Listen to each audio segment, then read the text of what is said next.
E qual que é o primeiro passo para montar um partido? Eu tenho o sonho de criar o partido da candidatura independente. Eu queria criar esse partido. Não, assim, o primeiro, a candidatura independente, ela podia ser fácil se fosse tranquilo montar partido, se não tivesse problema nenhum. Podia só uma canetada criava a candidatura Mas aí, independente. Monarca, olha como é que começa o processo. Aí, a primeira coisa, você tem que reunir 101 fundadores. E você me pergunta, mas por que 101 e não 100?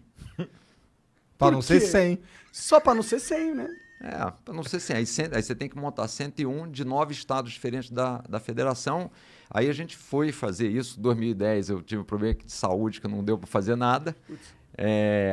E aí, final de 2010, eu voltei e falei, não, vou montar esse negócio. Aí tinha que fazer um estatuto, não sei o quê. E a primeira coisa, o que é que você junta essas pessoas, aprova um estatuto, o estatuto diz basicamente como é que o partido vai funcionar, o que pode, o que não pode. Como foi essa elaboração do estatuto? Porque é uma peça importante do quebra-cabeça. Voltando só à pergunta do Igor, aí eu peguei, tinha um cara que trabalhava, quer dizer, eu tinha um sócio no escritório, a gente fazia gestão dos nossos recursos, eu falei, Fábio, estou pensando em montar que tal? Vamos, não, tô dentro. Um outro cara que trabalhava, João, eu tô dentro também. Aí um do lado do Rio, não, vamos embora.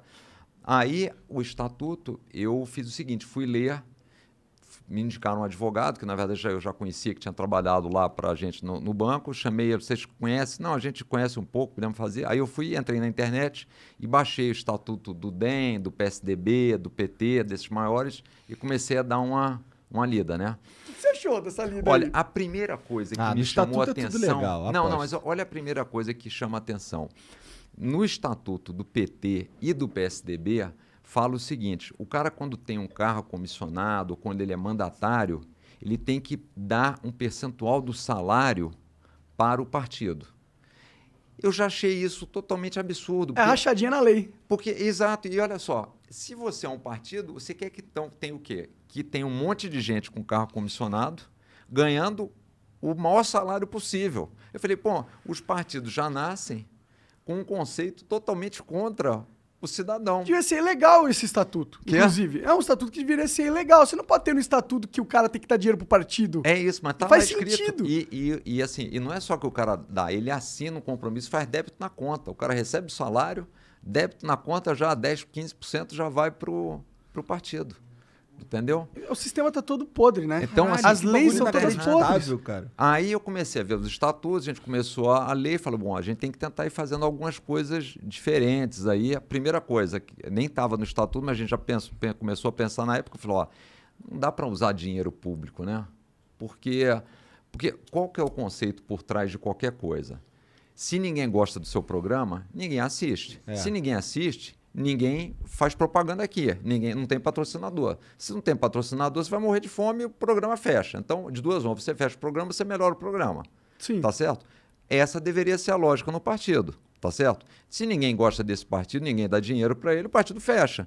Aí fica, mas o Brasil tem 30 e poucos partidos. Claro, 30 e poucos partidos recebem dinheiro público, quem é que vai fechar? Imagina você montou 50 restaurantes e fala, todo restaurante vai ter dinheiro público. Ele falou, quem montar restaurante vai ter dinheiro público. Vai ter, garantia de sucesso. Vai ter 50 milhões de restaurantes. Não interessa se trata bem, se faz comida boa, se recebe tem gente para comer. Se tem gente para comer, vou montar restaurante.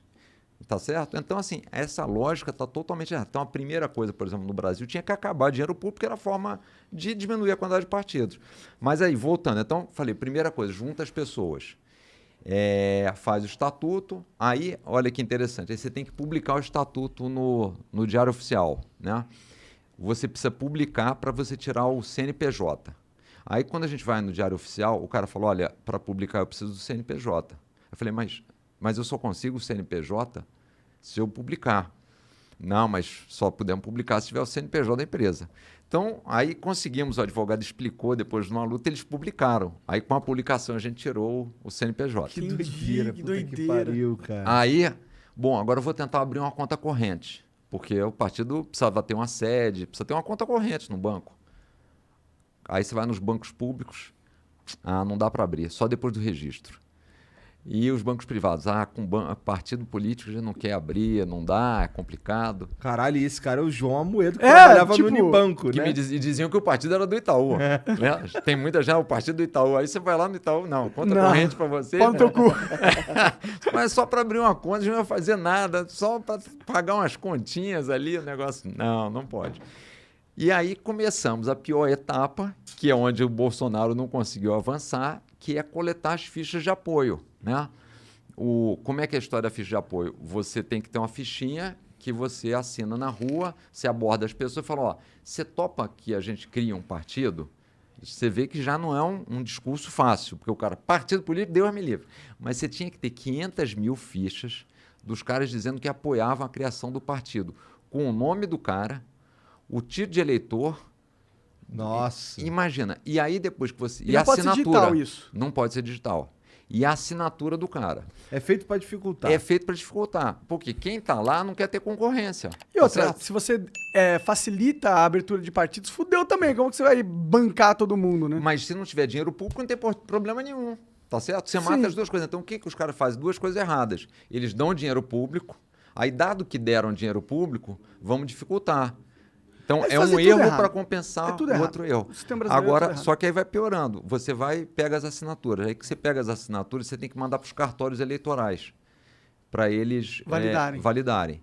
O que aconteceu? Aí, no primeiro momento, a gente pegou uma empresa, sentou com todos os caras e falou o seguinte, ó, a gente precisa que vocês vão para a rua, e a gente explicou o que é o partido que nasce sem políticos, onde todo mundo vai ter que ser ficha limpa, explicou quais eram os principais critérios. Não explica muita coisa para o cara, você vai lá e só dá essa coisa e vê se o cara quer apoiar a criação. Aí a gente recebeu as fichas dessa empresa que a gente tinha contratado, mandamos para os cartórios eleitorais. Aí os caras começaram a ver, algumas fichas não batiam. Entendi. Aí não batiam as fichas, ou outra eles ligavam para a pessoa, o cara falava, não assinei isso aí não, essa não é minha assinatura. Ou, eu não sei se foi a empresa ou o funcionário da empresa que ia. Aí eles mandavam as fichas, aí o cartório eleitoral manda para o Ministério Público manda para a Polícia Federal. Nós fundamos o partido no início de junho de 2011. Em meados de 2011 eu estava viajando, aí recebi um telefonema dos advogados, falou, João, vai ter que prestar uns depoimentos lá na Polícia Federal, porque estão dizendo que o partido falsificou a assinatura. A minha esposa estava do meu lado e falou, João, vamos desistir.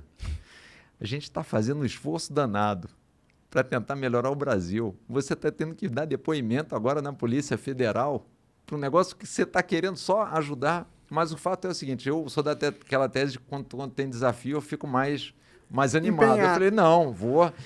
quer dizer que é impossível, então? Então, vamos montar. Resumo da história. Teve casos de eu ter que ir para a Polícia Federal, por exemplo, aí tinha ficha em Salvador, que os caras pegaram. A gente mandou, aí o cara achava, a tese é que eu tinha ido para Salvador e eu tinha falsificado as assinaturas. Então, eu ia lá na Polícia Federal. Eu não acredito que o cara realmente pensou isso, Quando foi a última vez que o senhor esteve em Salvador? Aí eu falei, uns 3 anos atrás. Ah, tá. E aí, sem mentir, tinha uma frase lá, eu me lembro, eu voltei à escola lá quando você estava melhorando a caligrafia, né? Falou, então, escreve aqui 50 vezes essa frase. Eu escrevia 50 vezes a frase para comparar se a minha letra era a letra que estava na ficha. Pode crer. Eles fizeram toda uma perícia. Então, agora, teve casos, por exemplo, aí eu fui na Polícia Federal no Rio, isso aqui em São Paulo. No Rio, o cara falou, quer dizer que vocês foram vítimas, né? Eu falei, fomos vítimas. Porque a empresa se comprometeu a fazer isso, a gente explicou e não fez. Aí a gente foi fazer um monte de outra coisa. A gente montou, pegou um voluntário, esse voluntário foram treinados. Aí vocês foram fazer vocês mesmos a gente montou uma equipe dentro. Como foi quantas pessoas tinha nessa equipe? Olha, a gente chegou a ter em São Paulo umas 200 pessoas coletando ficha e internamente umas 30 fazendo digitação. A gente montou um sistema de programa de computador, de software, para tentar... colocando alguns nomes, a gente tentar pegar todos os nomes, porque tinha uma base de dados do TSE que eles disponibilizam. E aí checar com um pedaço do seu nome, achar o seu nome todo, para achar o título de eleitor. Então, assim, foi uma tarefa... descomunal, imagino. Foram 3 anos e meio fazendo isso. 3 anos e meio coletando assinatura. E a validação você tinha que levar para os cartórios. Então, assim, o bom é que você coletou 3 anos atrás, uma assinatura validou, está validado. Foda-se, não tem como desvalidar. Não, esse é o problema, Monark. Sabe? E por isso ficou mais difícil montar partido. Caralho. A gente demorou 3 anos e meio. A legislação mudou e agora a assinatura só vale por 2 anos.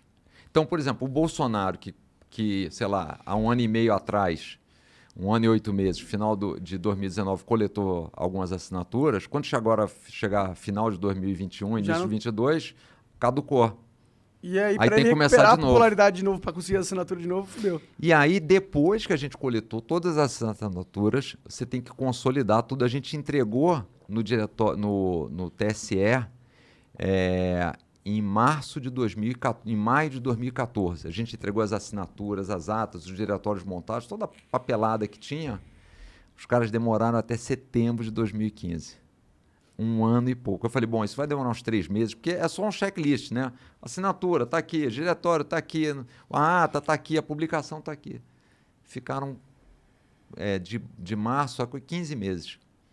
De maio, junho até setembro. Sentados. Era só sentados. Era só apertar os botões. Sentados. Aí vai para julgamento no TSE, aí a gente, depois do terceiro julgamento no TSE, a gente foi 3 vezes para Brasília. Falou, isso aqui tem um negócio que tem que mudar. Aí a gente... E tanto é que, desde o início, assim, primeiro, vocês não vão conseguir as fichas. Eu ouvi isso várias vezes. Vocês não vão conseguir as fichas. Depois que a gente conseguiu as fichas, vocês não vão conseguir registrar o partido. E tinha umas horas que eu falava... Você acreditava? Eu acreditava, não vai dar. Porque, sim, foi de 2011 a 2015 trabalhando. E, ao mesmo tempo, você tinha que fazer os negócios nas mídias sociais, responder Fale Conosco, assim. E cuidar da comunidade que você estava gerando, né? Que é o mais importante. Exato, né? que era só só burocracia ideias. que tu estava Então, por isso é que no final eu estava já... Pô, então quando vocês conseguiram, finalmente, deve ter sido festa lá no diretório. Foi uma festa. Tinha uma turma lá que estava no início, que ajudou e pegando ficha, porque a turma chorava, né? Eu imagino. 4 anos trabalhando na parada. E como a gente teve que ir 3 vezes ao TSE, chegou uma hora que você começa a achar que, de fato, você não vai conseguir, né? Mas aquilo era só o início, né? Das treta, nada, se a gente aquela história, não existe nada que não possa piorar, né? Então aquilo era só o início.